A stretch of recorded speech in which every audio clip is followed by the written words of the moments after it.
বসে পড়েছি দুপুরে খাবার খেতে।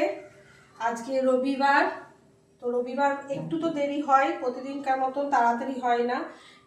তো আজকে কি রান্না করেছি প্রতিদিনই শেয়ার করি, তাই আপনাদের সঙ্গে আজও শেয়ার করছি। এখানে আছে সাদা ভাত, আর এটা করলা আর কাঁকরুলে ভেজেছি, আর এখানে লেবু, গন্ধরাজ লেবু নয়, তবে লেবুটার খুব রস, আর চিকেনের ঝোল, কষা কষা, মানে খুব খুব ঝোল করিনি, আলু দিয়ে, এই যে চিকেনের আলু দিয়ে ঝোল। আজকে এটাই রান্না করেছি। রবিবার সানডে মানেই তো মাংস হবে, আর আমার মেয়ের খুব পছন্দ। আমার মেয়ে অতটা মাছ পছন্দ করে না, ও ডিম আর চিকেন পছন্দ করে। তো দেখুন মেয়ে কেমন, মেয়ে আজকে বলবে আমি চিকেনটা কেমন রান্না করেছি। ওর চিকেন হলে আর কিছু চাই না, নিয়ে দেবো।